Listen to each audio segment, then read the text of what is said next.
our point is to be fair and to be safe. If I have to say two things that every time I get on that race committee boat, that's the one thing that I have right in front of me. We have to be safe and we have to be fair. So, the principles, this is a few pointers. I'm getting ahead of myself. Safety first. You are responsible for safe and efficient management of the race. That's it. We will try our best. You're not responsible for the perfect race. That's it. We have a really big support team that will try to make us perfect, but it doesn't matter if we are perfect. We have the staff who, frankly, they can run that race without us. This is their job. This is what they know. And if you rely on them, if you respect them, if you ask them questions, they will always help you. And even when you think that this might be a big problem, they have seen it all. They have way more hours than we have out there on the race course. So rely on them. They are an important part of your team. You have the sailors. I mean, who hasn't seen a sailor like that? They're going to come and tell you what they need to be doing. All right? I know he's out there. So listen to them. They are your customer, and sometimes they know a lot. And finally, you have your team. Not because you are the race officer, it means that you know everything. And sometimes having an inexperienced race officer on your committee board is the best thing that can happen to you, because they know things that you have taken for a given. And that's really, really important. I don't think that I could say that I think that I can say that my best races have always been when I have a great team. When I have a team that's engaged, a team that wants to be there. And someone that wants to help, even though they don't know what they're doing. And a couple more things. Make decisions. If you stay there for 15 minutes wondering if you're going to start a race or not, the sailors don't know what you're thinking.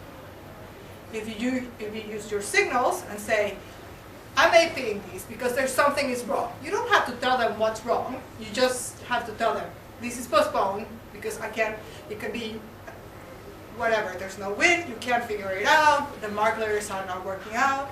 But the sailors know that they don't have to be worried, because you will tell them when things are going to start happening. Aim for a race, not for perfection. The sailors want a race. They don't care many times if, except the angels, if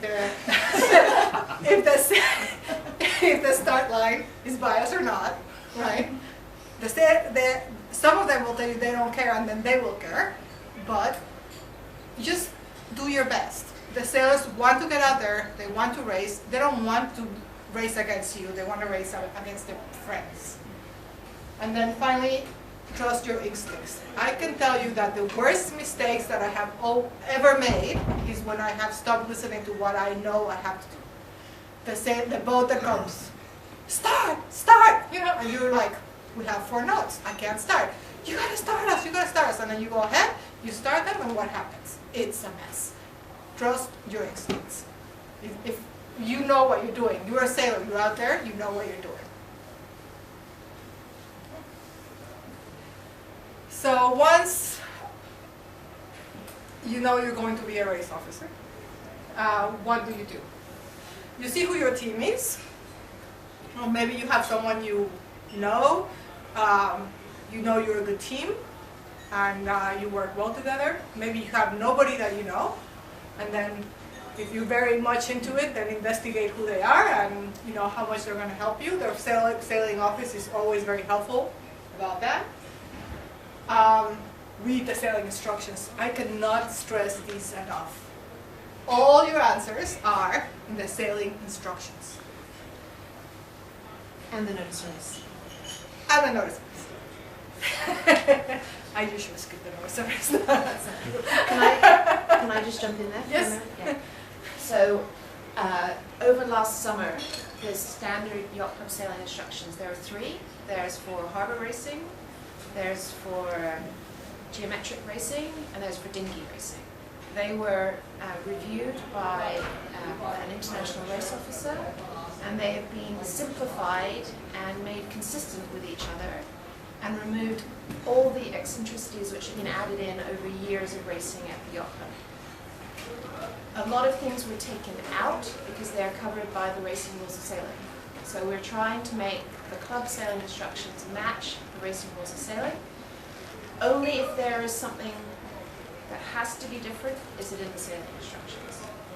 So the first thing that you really need to know is the racing rules of sailing, because 95% of what you have to do as a sailor and as a race officer is in the racing rules of sailing.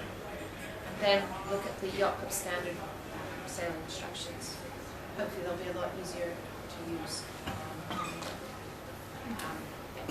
And they are easier to use.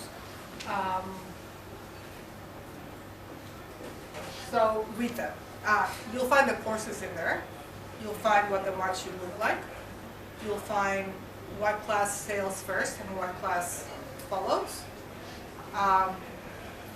Really, I think that if you go through them, not with, not how we used to go through them when I was a sailor. I was like, yeah, the start, the finish, come on, let's go. Let's get to the good part. Just read them so that you fully understand them. And once you do it one time, they keep coming back. So it's okay. It's like you're done. Next, the day before, look what the weather might look like. Do we have a typhoon coming? Could it be possible that the race was canceled? Will be canceled because we have a T3 coming.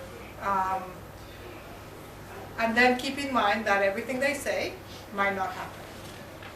You gotta check it again. Find out what equipment you need and what will you have. I always want to have 3 Mark Lane boats. I want 2 extra buoys. I want, I don't know how many colors of buoys, of different buoys or buoys.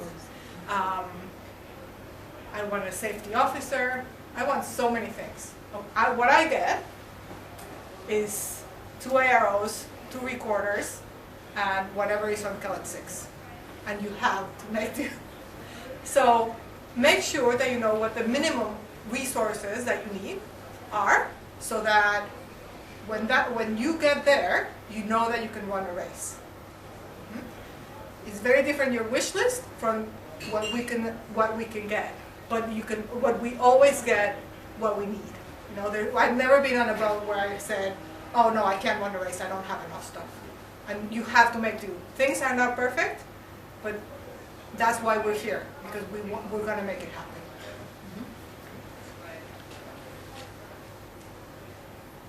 Then, on that morning, if anybody thinks that this is very basic, then let me know. We can switch presentations like that. On the morning of, arrive with a lot of time. That's always a good thing. Brief your team. Who are they? What do you want them to do? What do you want to do? The Echels want 2 races. The Impalas want 1. The Dragons are thinking that they're going to run a 3-hour race. How are you going to do that? Your team is always a good source of how to manage all these, because all of them have experience doing that. Decide at what time you're going to leave the dock, and then go back, check the weather, check the tides, and if you have time, I always. Richard is the one who taught me this. Every time I get to Middle Island, Richard is like, okay, let's go out. And I'm like, for what? It's like 3 hours to the race. Let's go out. Let's check what's going on, right? It's like, and I have now learned to do that, and I love that, because you know what's going on. You know where you're going to be. You know what to expect, and of course, you have the opportunity to be around people like Richard, like Nick, like Joe, that like kid that know what's going on with the wind, that know what's going on with the tides. And if you have your eyes wide open and your ears, you will learn. They are very, very good at this. Speak to the class secretaries. What are they expecting? Must they have the 5 races they have on the sailing instructions, or can you just run 3? What happens if you only do 3 races? What happens if there's 4 winds? Can the class sail in 4 knots of wind or not? Will they prefer that you abandon the race if there's not enough wind, or if there's 25 knots of wind, should you abandon because it's not safe? What is the level of sailing for those sailors? In the case of the kids, of the Oppies, and the Lacers, some of them cannot handle 25 knots, even though 25 knots is common in some countries. Your sailors here maybe cannot do that, so maybe it's time to call it off.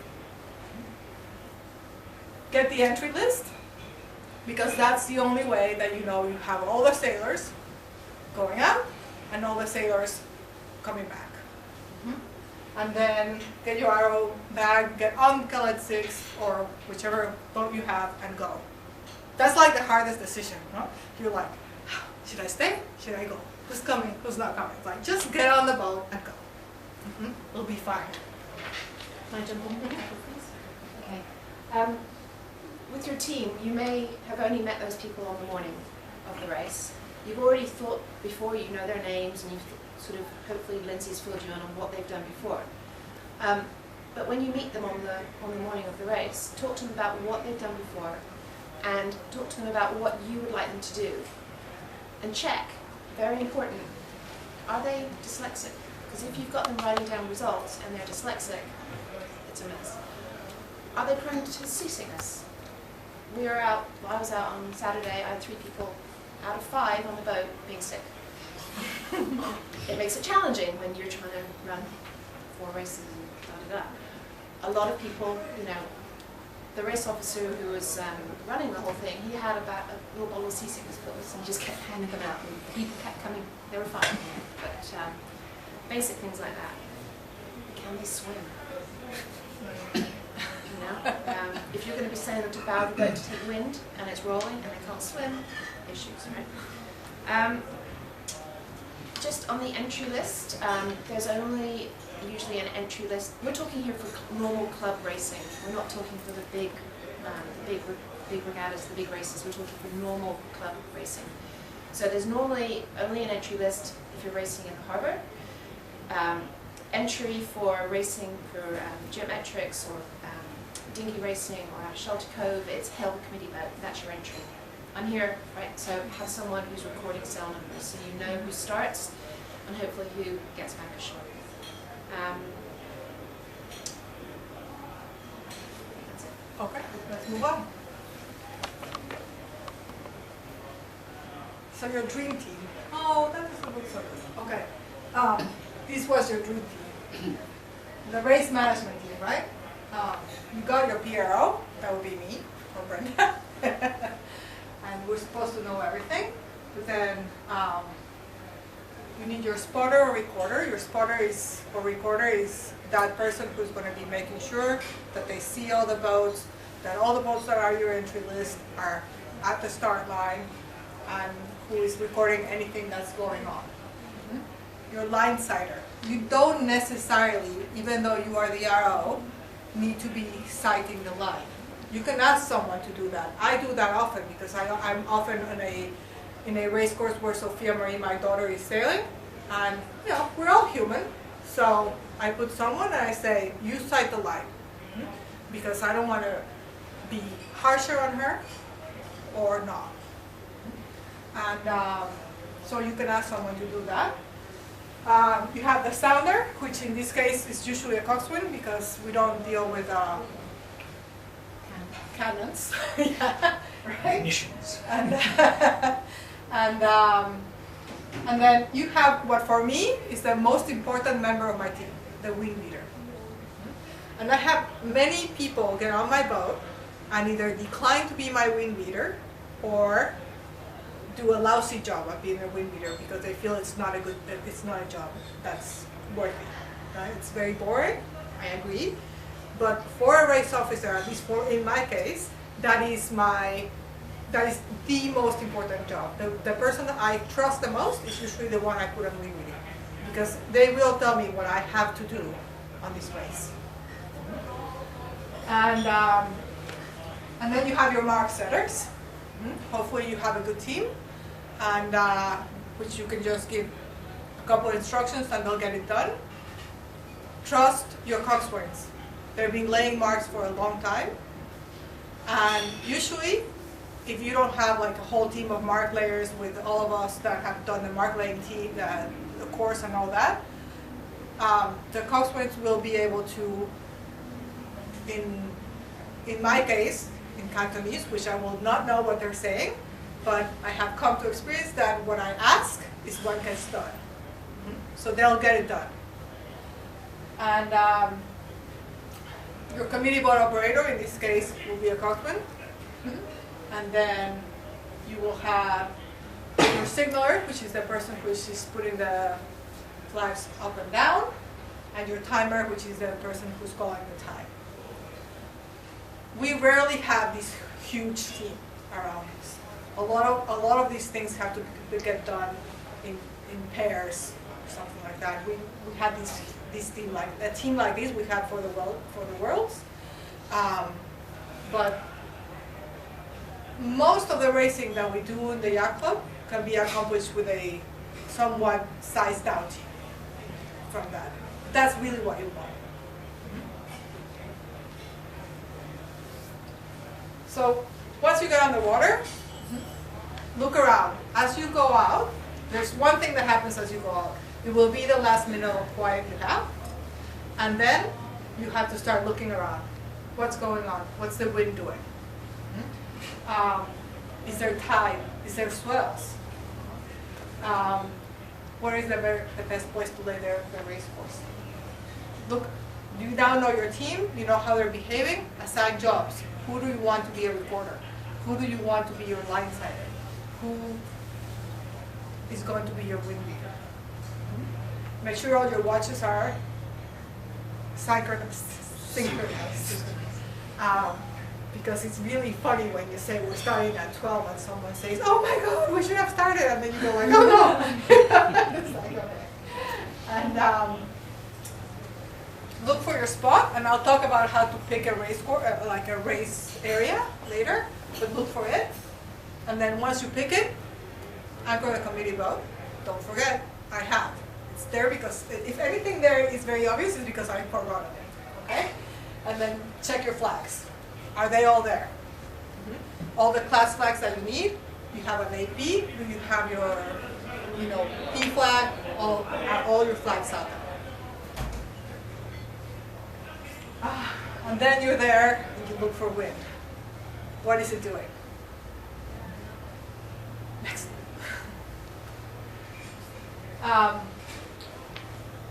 And it's wind because that's where you put your race in, right? You're looking for clean wind. You're looking for a place where there's not a bend, there's not a little island laying around that messes your wind. Hopefully you have an even depth, so all your marks can go in easily, right? You try to avoid current. I don't know how you do that, but you try. And then, is there enough space? Keep in mind, we're not the only yacht club racing in this harbor, or in Lama we are. Like, in Hebe, it's like how many times have we had to move a race course because Hebe is racing? So keep in mind that. Wind direction. How do you instruct whoever is your wind reader? What do they have to tell you? Well, they have to take the wind direction, they have their wind indicator, their compass, and then they have to record. A couple months ago, I asked someone to be my wind reader, someone I trusted very much. And he sat down, he said, that's the bow, maybe 90. I'm like, how do you know that? You know, you don't have a compass. It's like, and then I said, oh, can I have a wind reading? It's like, okay, the flag is like that. I don't know, 85? I was dismayed. I was like, this is not what I want. So make sure that whoever is giving you your wind readings is someone that wants to be engaged and wants to really do the job. That wind axis is what gives your whole race course.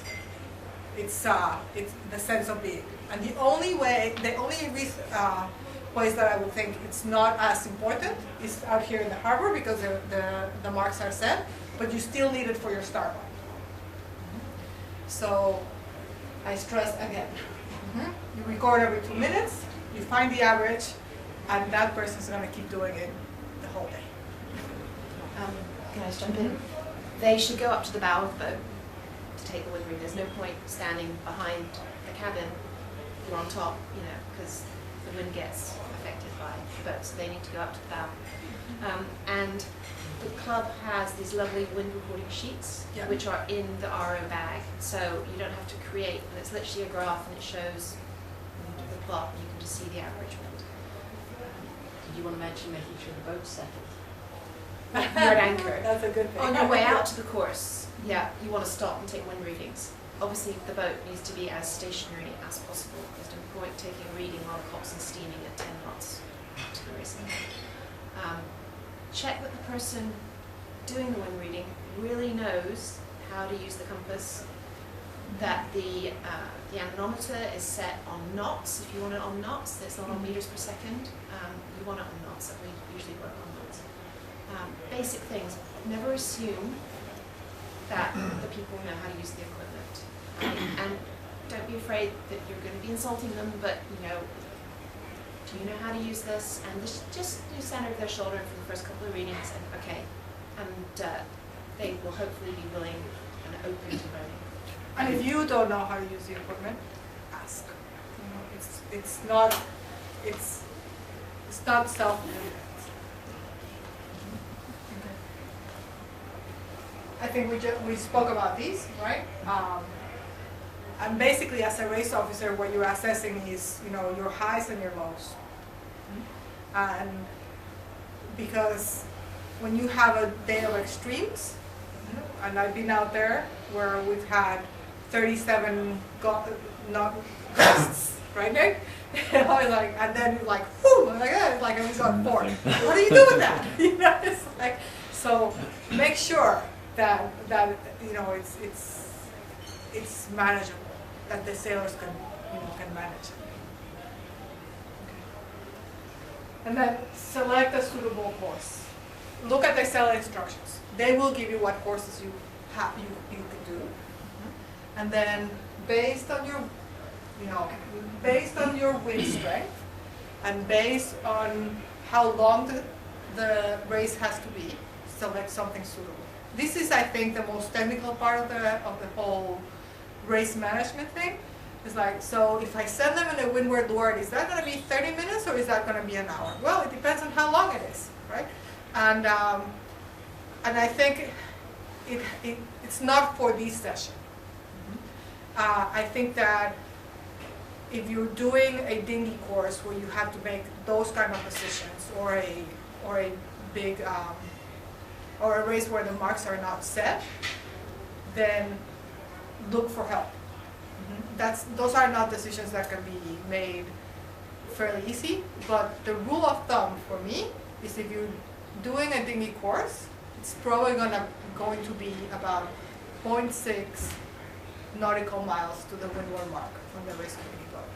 It kind of solves everything, you know, because you can send them on a one loop if there's not a lot of wind, or you can send them on a double loop if there's more wind.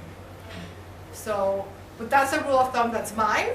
No one in the world will tell you that's the right one, but that's kind of my rule of thumb.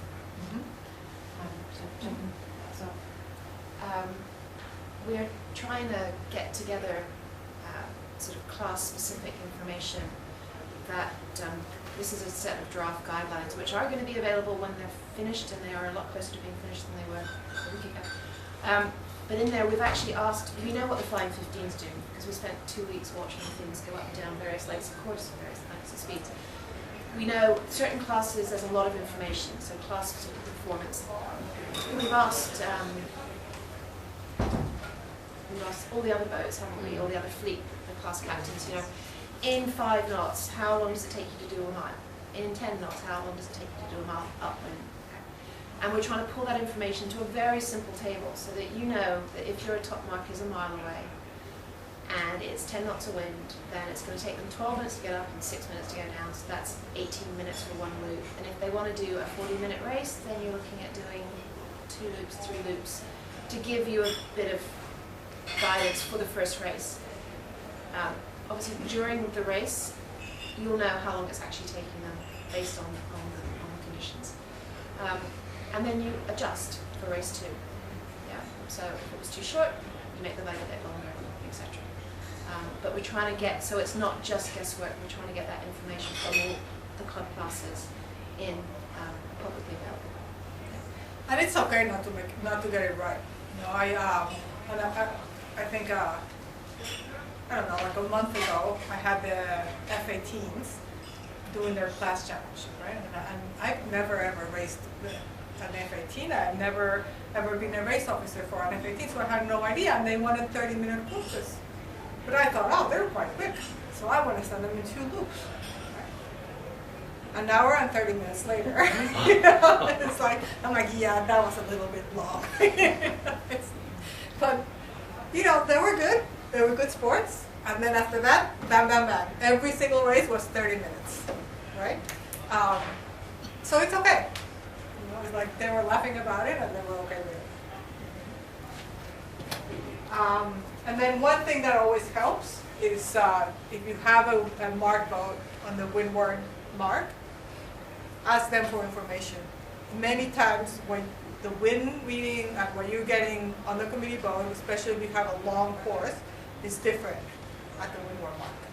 And it helps you make decisions. The start line. This is what all the sailors will talk about. You're a good race officer or not, depending on your start line. You live or die by your start line. So the formula is, how many boats do you have, times their length, and then a 10 to 50% factor. And that's where the wiggle room comes. Because how big are the boats? You know, if you have big cruisers that move very slowly, you probably want to give them not 50, 60%. Especially if it's not a lot of wind and they're having trouble. What are the sea conditions? Do you have a lot of swells? It's like I saw the 15 struggle in swells, even though we had good enough wind. And if the line hadn't been set correctly, it would have not been very nice for them to sail. And the strength and your wind strength. The other thing that comes in play at the yacht club is that we race different classes, so they have different lengths. So what is going to be your start line length? So take your biggest boat and see how they maneuver. See if they can go on the 10% side. It's like, and if they can do that, if they're quick and all that, then maybe your start line is going to be a little tight for them, but not as big for the smaller boats. It's just a matter of common sense. It is fussy. It's a fussy business. It's not. There's nothing easy about starting fleets. There's nothing easy about setting them up. And I think that sometimes you get it right, sometimes you get it wrong. And what you have to do is accept that you get it wrong. Because when you get it wrong, there are things that you can do. And that's our next slide. There's definitely one not OCS though. Well, you don't know what time it is. Maybe they're all OCS, right? It can't be OCS if he hasn't got a start line yet. the line bias. So this is a very old concept, the line bias, right? It's like race officers used to always bias to the port side of the line, because that would make the port end boats a little bit more favored. So then they would get all the line. You know, all the boats would go like, oh, okay, well, do I go to the starboard end and or over there where I have bias, and maybe I'll be won't be fighting for everything, and then maybe I'll go over there. But it's kind of like an incentive. Go over there, get away from my boat, right? It doesn't work. It really we have seen over the years that it doesn't work like that. And so we aim for a 90-degree line. That's our aim. Especially when we have big fleets. The longer your line, the less bias that you need. It doesn't make any difference if you have a very long line to have a 5-degree bias. It makes absolutely no difference. If you have a small line, it does make a difference. So that's what we do. And the reason you want to have a fair line, a square line, is because it's the only way to have fair racing. And it's just that's it. Yeah? So 90 degrees square to the sailing wind at the committee boat. Because it may be a little bit different than your course axis. Your course axis is where the wind is coming from at the top mark. Okay? So monitor it. Once you've got your pin in, you monitor. You monitor, you monitor, you monitor. And you can be tweaking that pin up until the P signal, which is 4 minutes towards the start.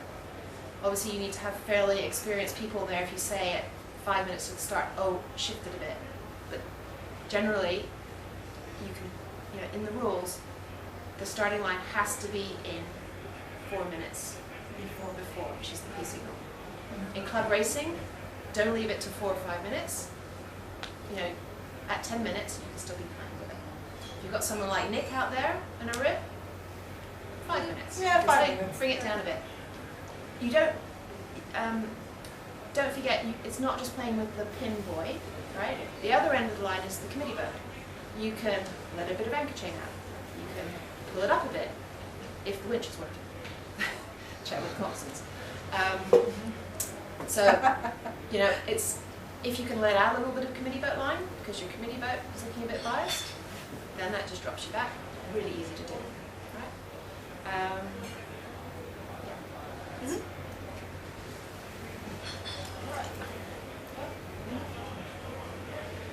So at 5 minutes to the warning, what should you be doing at 5 minutes to the warning? Well, you hoist your orange flag. Nowadays, it's become a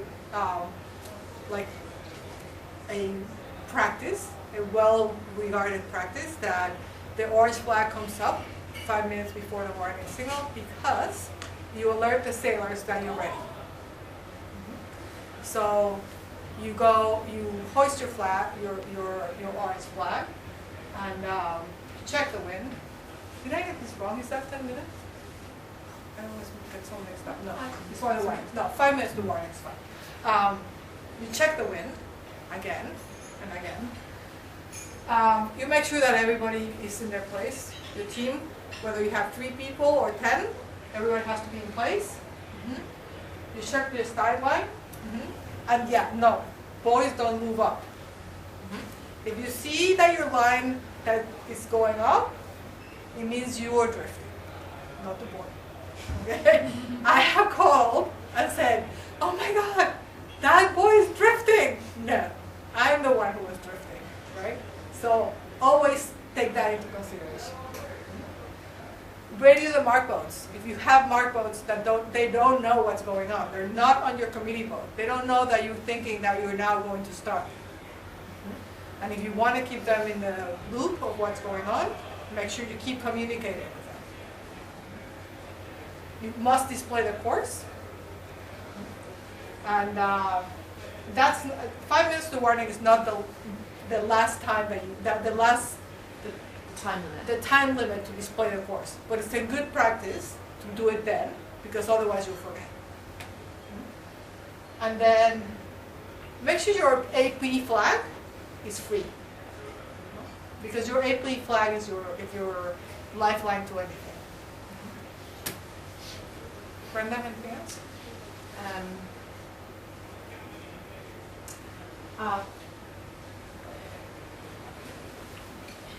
Have a look around to see how much of the fleet has arrived.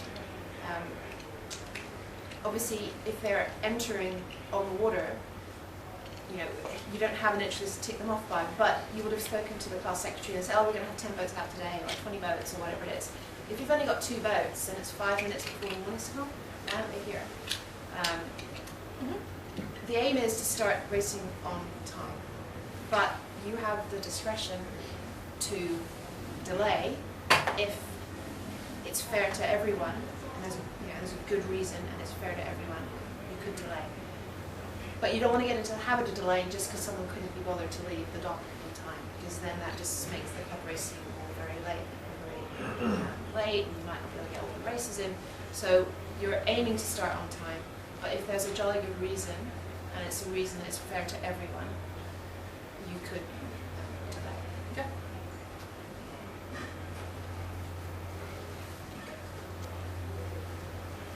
The AP flag. I love my AP flag. It's like, it's your lifeline. You can use it to delay a start if you're not ready, or if the boat is drifting, if the wind is changing, if there's no wind, if there's a lot of wind, you can just use it for that. You can stop a sequence.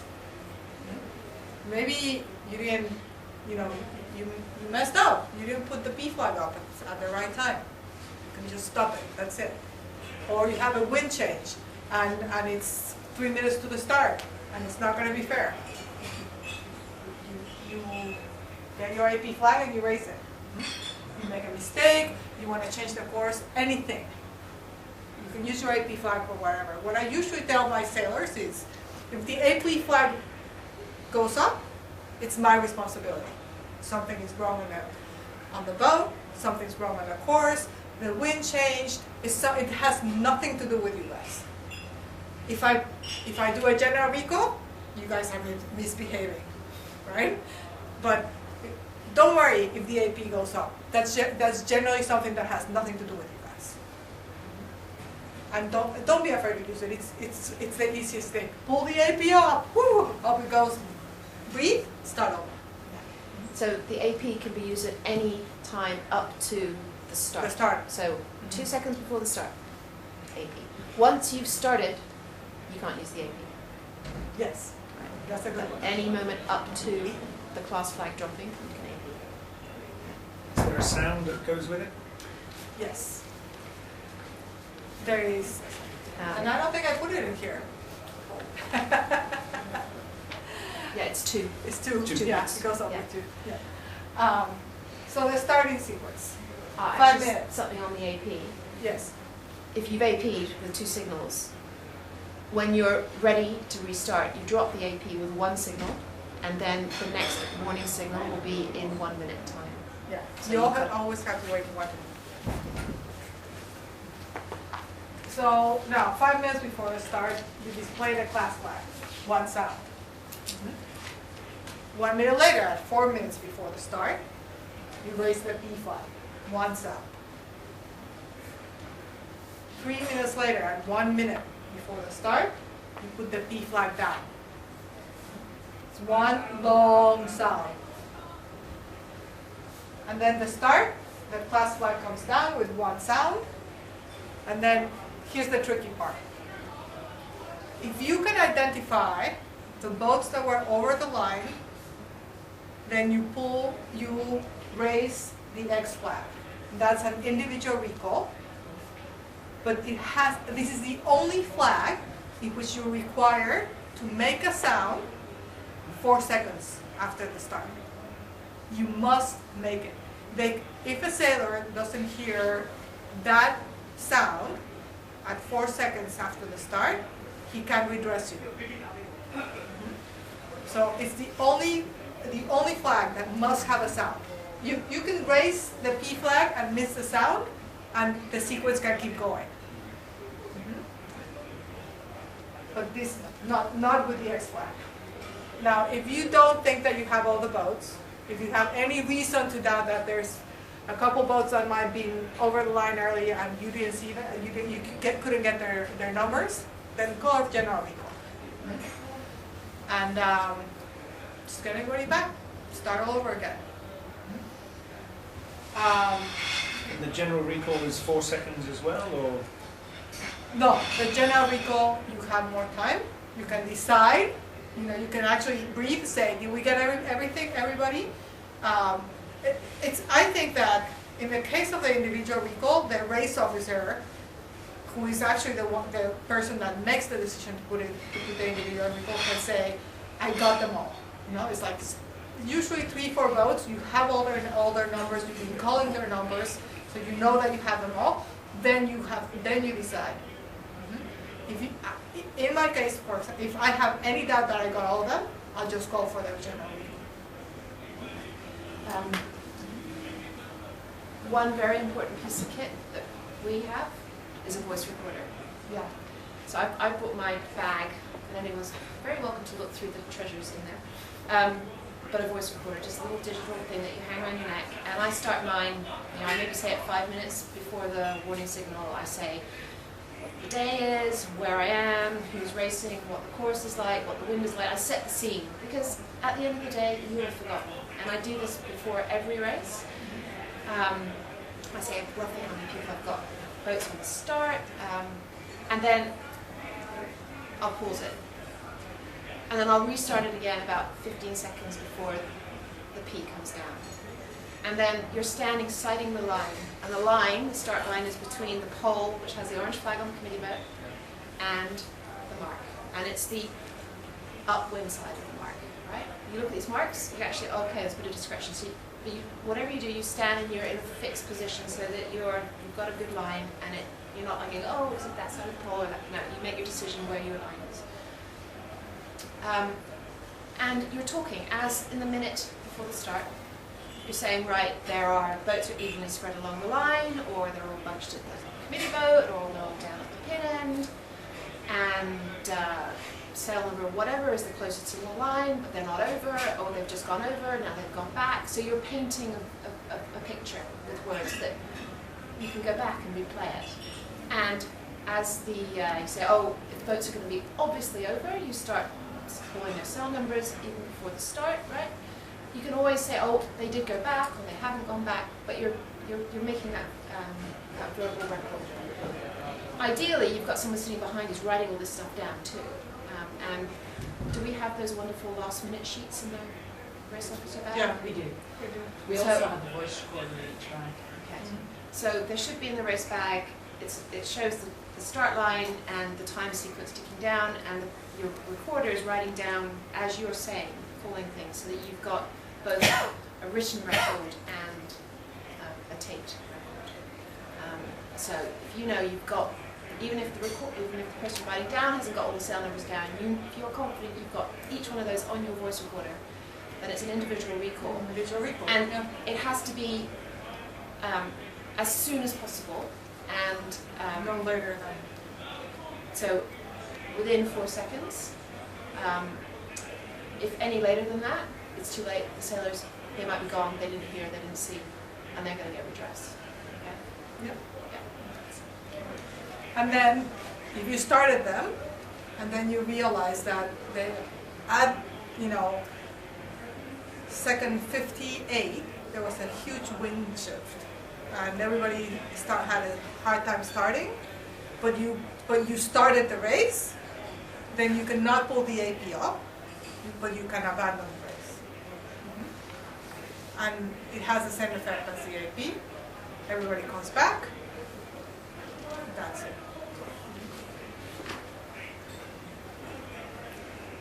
Brenda just talked about this. She got a little bit ahead of herself. Sorry about that. Yes? One question, with the individual recall, you're under no requirement to tell which boats, the boats over a radio or anything like that. No, you're not. You are not. The only time where you are required to say which boats were over the line early is when you have a black flag. And I actually didn't get into the black flag, I flag stuff in this presentation. If you guys want to know about it, we can put it, we can talk about it. But no, you don't have to tell them. You are under no requirement to say, 180992 is over the line early. You don't have to do that. It's almost impossible with the class boats because most of them have class rules which don't allow them to have external communication while they're racing. With the big boats, we would normally immediately after go, okay, individual recall, 4 boats over, and then after 30 seconds we put the sail numbers, because otherwise if you give the list straight away, the first boat that gets its number has an advantage over the last boat. So, and it's one of the things that we've changed over the last couple of years to try and make it better race management and fairer to the boats. Yeah, that's it, and that's worked really nice actually. Yeah. So citing the line, as I said, you don't have to cite the line. The race officer does not have to be the person citing the line. You can ask someone to do that. And I actually like that very much. I do it often because even if Sofia is not racing, because it gives you the opportunity to stand back, see what's going on, and make better decisions. And it's just something that I like. Other race officers like to be like right there and make the decision themselves. But I like it like that. Question. Yes. Would you prefer yourself on the committee board and another helper on the pin end to help you cite the I love OCS? that. I or would love you that. rather have one person decide? No, No arguments. what happens when you have a pin and boat and you have someone helping is that you have that person on your phone. So I'll grab my phone and say, okay, let's talk on the phone. You do your commentary, I'm doing my own commentary, and after the start, we'll just go, okay, so who do you have? Okay, I had that, who do I have? And then like that. So basically my question to the pin and boat is, do you have everybody? And then the answer would be yes or no. And if they say yes, and I have everybody, then I'll call for the individual recall. And if the answer is no, I'm not sure, I'm like, okay, general recall. But sort of having a pin and boat's a luxury. Yes, we So never we're get it. talking sort of normal class racing. For a championship or a class regatta, then you may be lucky enough to have someone. And you've got to have someone that you've worked with before, really, so you can make that decision within the 4 seconds. But we rarely get a pin and boat. It's a luxury. It's a very expensive luxury. Okay. And then and then the thing is, remember your recorder. You have everything on your recorder, so that's always a good thing. You can always go back. So now you've started, and what happens? Oh, okay, drinks, lunch, blah blah. No, it's like, you're still on. What's the wind doing? Is it dropping? Is it going hot? Is it getting kind of wild out there? Is it still safe to race? I don't know. What time are the boats taking to get to the windward mark? Because if they take 20 minutes to get to the windward mark, and they take, 12 to come back, you're already in trouble. So you already have to start thinking, what am I going to do? If I'm aiming for a 1 hour race and I send them on 3 loops, and they're coming down in 32, and they're going up and down in 32 minutes, I'm in trouble. What am I going to do? And then that's where you start planning. What has the wind done? Has it moved? If it has moved, has it moved enough to change your course? And the mark's drifting. It's just very simple stuff. I know it's very simple stuff, but when you're out there, you forget. And then one thing that is very good is record who comes around.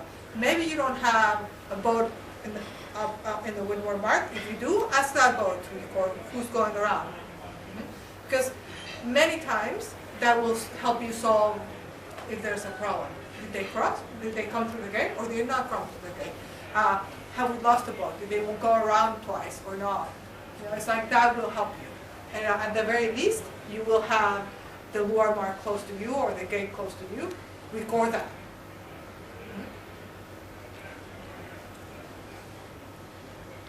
Can I? Yep. So during the race, you're monitoring all the time. Other things to monitor are obstructions. You're out racing off llama and a container ship's just come and anchored right in the middle of your race course, or you're steaming through and back and around, and they'll do anything. Can you carry on racing? Has everyone been equally affected? Or is it just affected some? You know, if it's affected some but not others, abandon. Yeah? Are any boats in difficulty? Right? Spinnaker up in the air, mast falling down, man overboard. Keep your eyes on. And also, if you've got your other commuter boats out there, they should also be keeping an eye out for boats in trouble. How is the fleet sailing the course? Are they split, going up and down, or are they all? Is there obviously a favoured side? One thing we've done in the standard sailing instructions for dinghy and geometrics is allowed the race officer to move marks up or down by 200 meters, left and right by 10 degrees, without signalling a change of course. That's been done because we recognise that you might not have the resources to do the whole change of course as per the racing rules of sailing. So it allows you to tweak if you need to, without having to signal a change of course. And that's a very useful tool that you have. Brenda, sorry, can I add something on the safe? Brenda was saying keep an eye out for boats that might be in trouble with spinnakers flying and that sort of thing. But also, especially out in Llama, you've got the best position on top of Kellet 6 or another boat because you're so high, you can see if there's any man overboard, that sort of thing. Whereas in the ribs and the safety boats, it's very hard to see that sort of thing, or it can be. So you're in a much better position, so it's a good thing to watch out for. And I guess the reasons why you can abandon or shorten, you can shorten the race. Generally, so there's two schools of thinking. Shortening is sometimes it's most of the time not fair. And why is it not fair? Because a race is planned so that you have the same amount of upwind legs as downwind legs. Because that gives everybody an even opportunity. There are sailors that are better when they're going upwind than they are going downwind. So that's why you have 2 upwinds and 2 downwinds. There are sailors that are better going downwind. So you try to get a fair sailing for everybody. So when you shorten a race and you take one leg out, that means that you're favoring whatever the leg that you're taking out is. No? The downwind sailors or the upwind sailors, whatever you do. So you have to consider that. And there are times when what you have to do is abandon the race. It's a very harsh measure. It's taken a lot. You have to consider that it's taken a lot of effort for both you and the sailors to be there. And is it really that easy to abandon the race, especially a race that's already going on? And then that's when you have to use your, race management cannot be said.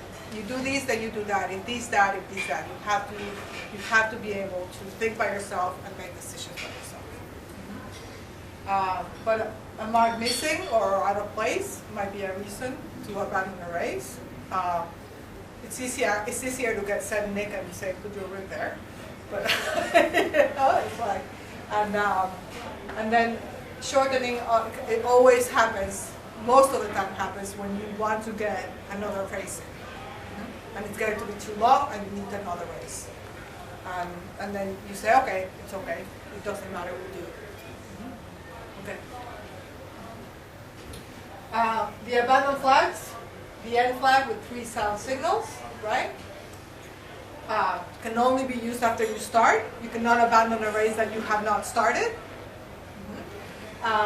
And then other abandoned signals is the N over H and the N over A. And N over H is abandon the race, no more sailing for Return to shore. return to shore. And then N over A is all races, No more racing today. no more racing.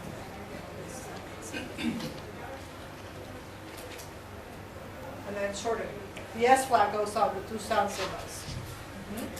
And then as the boats come down to the mark where the race has been shortened, you need to make sound signals. You need to make sure that everybody knows that you have shortened this course.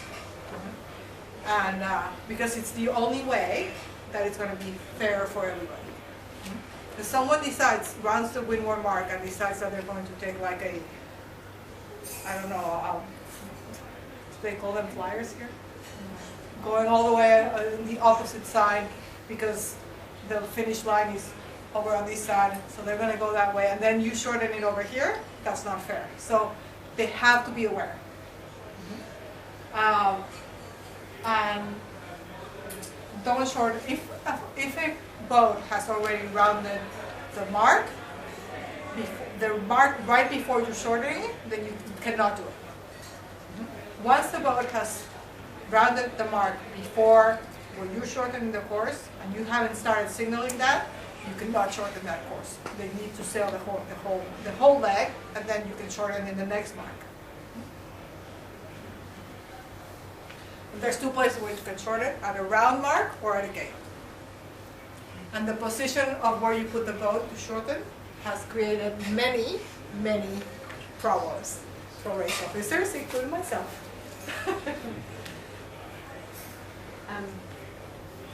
Sorry, I have a disagreement with Sofia. On the shortened course, the signal has to be made before the first boat crosses the new finishing line. But it's good practice as they round the mark before to signal it. That's in the racing rules. Yeah. So That's my understanding yeah. as well. So they could be 5 meters away from your new And you short can shorten line. right there? Yeah. Okay, I didn't know that. Yeah. My practice is, if they have rounded the mark, you start signaling. Yeah, that's a good practice to do it, to give them as much time as possible to know that Adjust. the finish is at the next mark. But you don't have to do that. You don't It have has to be done before they cross that new finish line. Okay, so there's an upwind gate that we've But you'll be decided highly to shorten unpopular that. if you just pop up S as And they're go about 222 Yeah. as they cross. Yes. That's Okay. It's probably fair to say that one of the reasons why maybe I'm used to the S flag and the signs being just before the first boat in the class finishes is that when you've got multiple classes, even if you use the class flag, you don't want to confuse a class that's not True. the one that's That's finishing. So, Yep. so generally, True. just leave it. Yep. And so if you're shortening for a specific class, you're flying S over that class's flag. If you're just flying S, it's a shortened course for everyone out there. Yeah.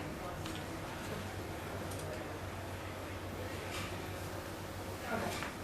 So shortening a course at a rounding mark. I just want to make this clear.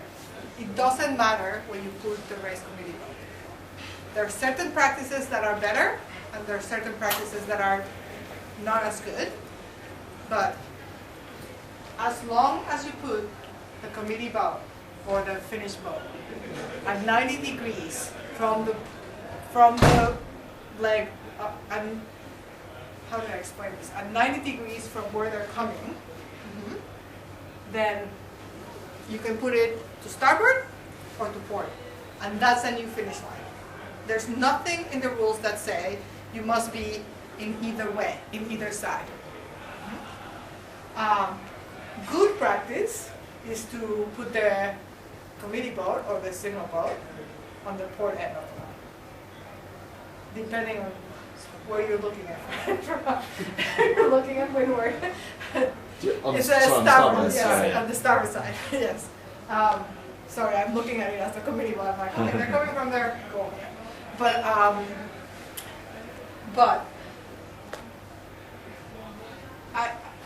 and the reason I say this is because people will call for, oh, you put a hook finish, right? Because they'll come around the mark and then go like that. And they say it's like, that's a hook finish. Well, yeah, it is, but that's not what you should have done. You needed to come through the mark, through the finish line, without a hook. So, and this is important because in harbor racing, you cannot locate the signal boat or the committee boat on the port end of the line, because that would put you on the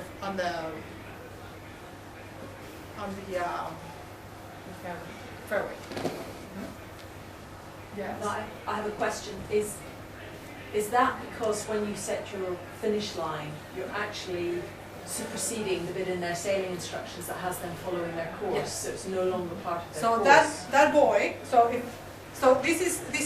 Let's say they're coming from windward and they're going to round. They're supposed to round these, right? And you would like to put yourself right here because they're coming down and then you want them to cross here. But you can't do these because there's an obstruction or you're on the fairway and you can't do this. So you put the boat here, and what they do is they come in through here. The boats will not come around the chair and up. They will just have to come through here. And the reason why that's the way it is because you are setting a new line. And as long as the line is 90 degrees to where they're coming from, then it's fair. So I suppose it's good practice. Would you try and put it on that side if you could? Try to but put it on then that if side if can't- you can, so it doesn't create any misunderstandings. But if you cannot, there's no rule that says that you cannot put the committee boat on this side.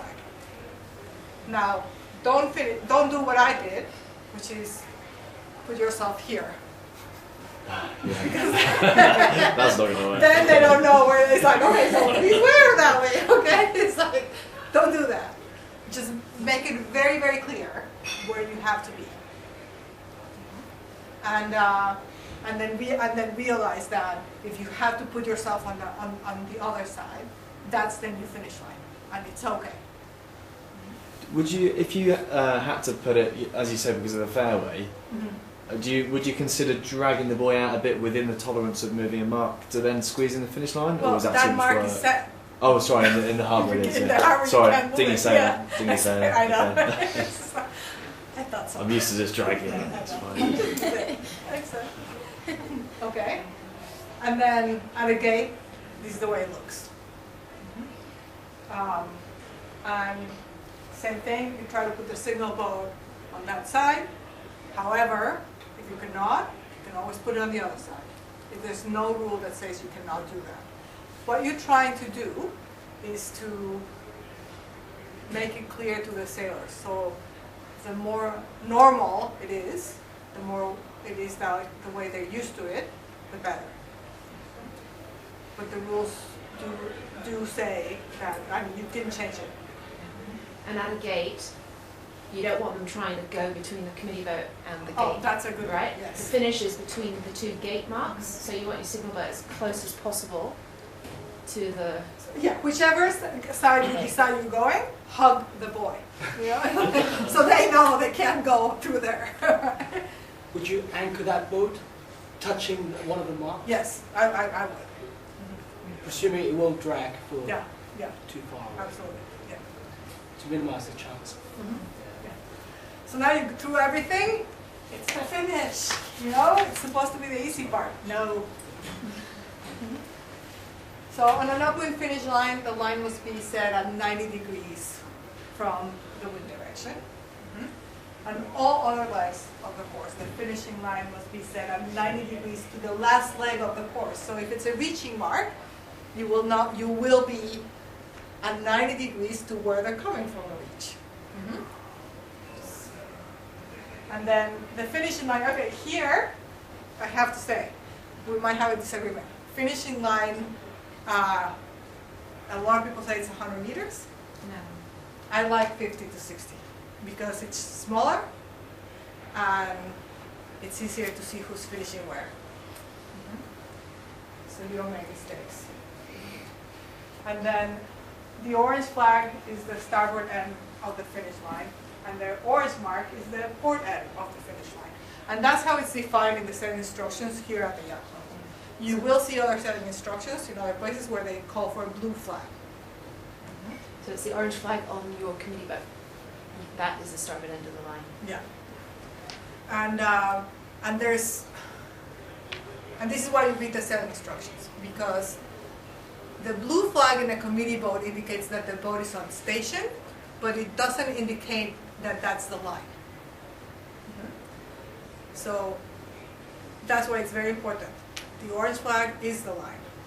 We actually don't have a blue flag on station Anymore, do we? no. No, we don't. No. But what we do sometimes in some regattas, if we're starting fleets at the same time Yes. as we're finishing other fleets, then we might Then have we a want blue a blue flag flag. to finish line. But Yes. it will be in the same In the sailing instructions instructions. that we described.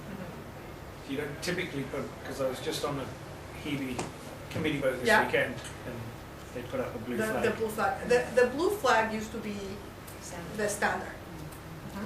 And it has now gone to the orange flag. Because it defines the finish line, it doesn't define the boat itself. But you will go into race committees, and even the coxswains here will say, it's like, oh, I'm racing the blue. I'm like, no, it's not blue, it's orange. And it will happen. And some people haven't changed, and that's okay. And that's why you read the sailing instructions. But if you see all our new sailing instructions, they all define the finish line, and that's where you're looking for. We are also accustomed to the horn The horn, for yes. the line owners. Expecting. Big controversy, right? Yeah, we and wanted to hear that. it's hard. It's hard to get cannons for Cannons. everybody, right? And there's some people that are against hooting for everybody. And I don't know what the club policy is, really. There I isn't. think It's up to the individual race it's up, officer. okay. There are some instances, if you have a lot of boats finishing in quick succession, actually, when you're recording results, it makes it extremely difficult to hear what the caller is saying, because all you can hear is this horn going off in your ear. So for the Flying 15 Worlds, we just did a sound for the winner, and then everyone else just got taken as they came across. We took a time for them. And I think because they race internationally, they weren't that bothered. But I think a lot of the class sailors here get very upset if they don't hear a horn because they think they were OCS. So for class racing, I usually would give a horn so that people know that Yeah. they're finished and that they've probably got a result. Yeah, and I do that too. I know Sarah likes the horn. It's like, well, I wouldn't, because it gives me a headache.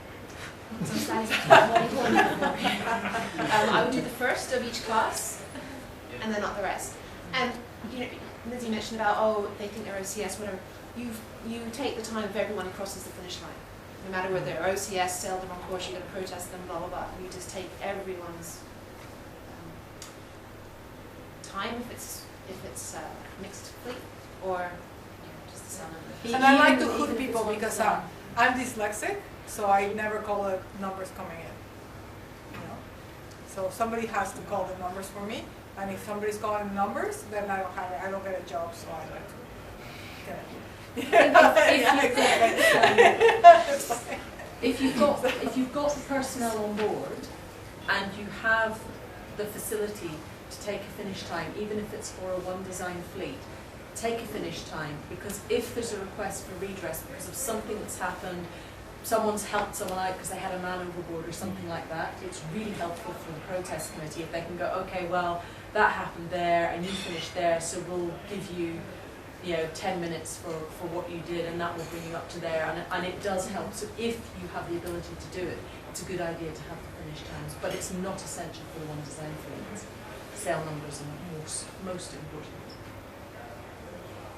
And then finally, on the finish line, it should be in position before the leading boat gets to the final leg, and then the orange flag should be up. Once that leading boat has rounded that mark, you put your orange flag, you got your line. finishing of a race. A couple situations that can get murky. A boat finishes when any part of their of her hull, what do we call boats hers? Crew or equipment crosses the finish line from the port side. So, if you got a boat that's capsized, but the mast crosses the finish line, is that boat finished or not? Yes, it is. Yes, yes, it is. Because it's in their normal position from the port side in a capsized position. But if they're supposed to finish with all crew on board, and during that particular capsize maneuver they lose somebody, Well, that would be a different I would draw them a line and then say that they're attached to the boat. But yeah. But anyway, in this situation, you know, both boats, blue and yellow, have finished, but they're still racing. And what we mean that they're still racing is they cannot touch either the committee boat or the boy. And then a boat is racing until she finishes and clears the finishing line. But that doesn't mean they have to fully cross the finishing line. A boat can go, cross the finishing line partially, and then just turn and go. They don't have to go the whole thing, the whole way. And then, so when you see here, both boats have finished, and they have both cleared the finishing line. Blue, who crossed like that, just crossed the line and went down home. And then yellow has been like pushed away. Okay? So but they have both finished. They're just gone. On the other hand, in the next slide, the green boat has finished and they're just going around. And even though they're going around, they have fully cleared the finishing line. Even if they hit the buoy, they're done because they had fully gone through the finish line. And then C has finished and can go, right? But yellow there hit the mark before fully getting over the finish line. So yellow has to do a penalty and then cross the line again. And when they cross the line again, that's when they finish. So those are common situations of what happens at the finish line and how to record it. Is it clear? Question about it, like a J80 have a bow speed. Yeah. I thought some boat they before they finish maybe the pole not fully go back. Yeah. I mean Yeah. maybe 1 meter or 2 meters extent. Okay. So it's not fair. No, it's not fair, and that's why J80s get penalized when their bow speed is not fully in. Yeah. And it's equivalent in its normal position as well, and if you're going upwind, the bow sprit being out is not in its normal position, unless it's fixed. Thank you. And that's if they're crossing the line of windward to windward, right? Because obviously if they're coming down on the downwind leg, the bow speed is going to be up. And then the other thing about the finish is recording. And and I can say these, like everybody else says it, you only get one chance at finishing boats. This is it. So what do you need? You need a line sighter and you need a writer, someone who's going to write down whoever says what's going on. The line sighter calls the numbers and then has a voice recorder. So this is when the voice recorder comes out again. Because whoever is calling the line and saying da da da da over the line now has a voice recorder. And if you've been careful enough to say this is the finish and this is the time right now, and then you start talking, you can actually get every single finish time on that recorder, even if you're not recording times. So that's very important. And then the writer keeps a paper, he writes down who's crossing, and in the case of multi-class sailing or handicap racing, then they have to also record the time that they cross. You always want to have 2 recording teams, which means that 2 people will be calling the line and 2 people will be writing. And if you have a larger fleet, you want more.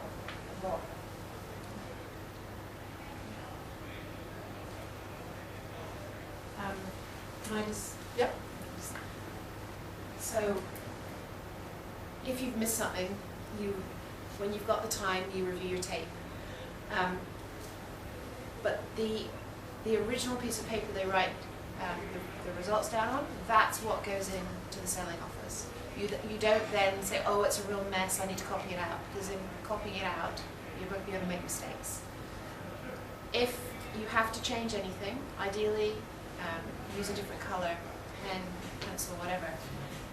And whatever you cross out should still be legible underneath. Just so you've got the trail of this is what happened, this is why we made the change. You're not trying to cover up your mistakes. It's got to be very clear.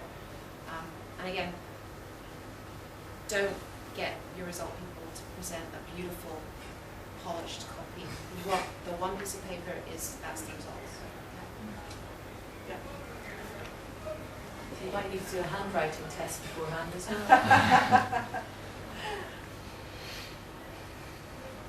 And for the final details, what the race committee should protest. We don't like to protest sailors. We like to leave them to them, right? They're the ones who are competing. They can protest themselves. The only times where a race committee protests a sailor is when when they're breaching a rule, and it's like you can see that they're looking around. There's no sailors. Like, okay, I won't do it, and then but you're there, right? So you can see it. So things like not taking a penalty after only touching a mark, or things like not sailing their right course, because the other sailors will not be looking at whether people behind them or in front of them are sailing the right course. So that's, the race committee can do that. And then the other is for not wearing a life jacket when it's required. For many of the dinghy sailing, even for the Flying 15s, we're raising the white flag, and we want you guys to have life jackets, and then some people refuse. No, then don't race. Finally, protesting the race committee. And I know, seriously, after I've been here, you're gonna report it. Yeah, it happens. They come and they protest. So, the reality is we all make mistakes. So be gracious. They will come to you and they're gonna be mad, and they're like, I'm protesting the race committee, and you just go like, okay, fine. You might know better, but maybe not. And then it is out of your hands. You will explain your side, they will explain your side, and somebody else has to make the decision. So it's fine. It's not for you to decide, and that's a good thing. You can offer to help. I do that often. I have one sailor that's very, very intense, and I used to have a sailor that he's not on the office anymore. He was very, very intense, and every time that there was trouble at the windward mark, it had to be a wind shift, or it was the race course was not laid correctly, or every time he had trouble there, he would come and say, I want a redress, and I'm like, it's okay. Don't be upset. You don't have to cry.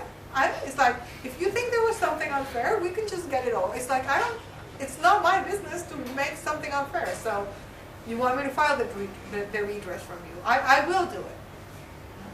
And, usually, if he was just very upset because he had lost, he would say, it's like, no, it's okay. Don't file it. It's okay. So being there for the sailors, which are your customers, it's the right thing to do. Don't become defensive. Yeah, don't become offended. Yeah, defensive. Yeah, and then because the reality is, it doesn't matter. I know it's club sailing, but whoever is out there and is competing, it's serious business for them. Just look at the cover. And then what happens if you get redressed? You go into this room, it's pretty much like a protest.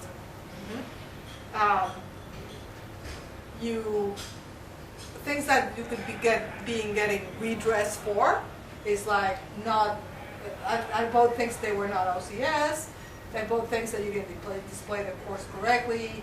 You know, failure in procedure, a different mark. There's so many things that you can get redress from, including a sailor just having a bad day. You know, it's like it's easy to bring it on the race committee. So don't get upset about it. You know, they are sailors just like you, and if you thought something was unfair, you would be probably in the same position. So just think about that. Put yourself in their shoes, and then just offer whatever evidence you have. These are my recordings. This is what happened. This is the process we went through, and then it's out of your hands. The protest committee will decide, and it doesn't matter. It really doesn't matter to you whether it goes one way or another.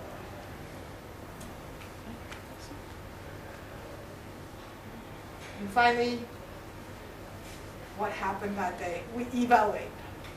You know, it's a good excuse to get to the bar, sit down, and then discuss the race of the day, the race of the day. And oh, wait, but don't forget, you might have to start another race. It's like, don't leave too soon, right? Make sure that all the boats are accounted for. Note the protest time. And then don't forget to go and leave your results at the sailing office. Because dealers will not be very happy if you forget that. You're like, oh, the results, where are they? And then finally, if you are done, do sit down with your team, have drinks, thank them for being there. You know, it's like they look at you as leading this team, and they've been here, and they've been, you know, trying to be helpful to you at all time, and do thank them, because you can do these because they're there. And another good thing is to talk to the sailors. They will all have an opinion. And they're always very good. It's like you can learn very much from them. Oh yeah, that was good. That was a good decision. That was a bad decision. It's very good. And if you're really into it, then take notes. And if not, wait for next year. You'll be boosted again. And this is why we do it, right? It's cool.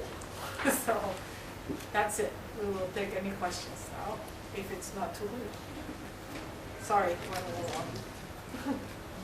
Great. Thank you. All right.